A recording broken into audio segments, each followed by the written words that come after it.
மாமி, காலமுறை நம்ம ஆத்துல எந்திரிச்சு நல்லா குளிச்சிட்டு, பகவானே இன்னைக்கு பொழுது நல்லா போகணும் பகவானே அப்படின்னு சொல்லிட்டு பகவானை வேண்டிட்டு நேரா வண்டியை பரட்டிட்டு கடைக்கு வந்துட்டேன் மாமி. கடைக்கு வந்து டிஃபன் பாக்ஸை ஓப்பன் பண்ணி பார்த்தா அதுக்கு மேல ஒரு ட்விஸ்டா இருக்கு. இன்னைக்கு என்னன்னு திறந்து பார்த்தா நம்ம ஆத்துல காலமுறை பால் சேமியா செஞ்சிருக்காள். இந்த பால் சேமியாவை நான் இது வரைக்கும் சாப்பிட்டது கூட கிடையாது. 2 கிண்டி கிண்டி பார்த்தா மிதக்குது.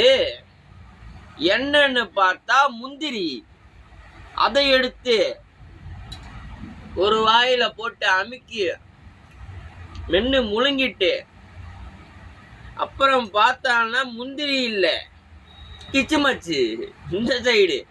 அதையும் எடுத்து லபாக்குன்னு ஒரு வாயில போட்டு மென்னு முழுங்கிட்டால் நன்னா இருக்கு. காலமுறை எங்க ஆத்துல இதான் மாமி பெஜலு.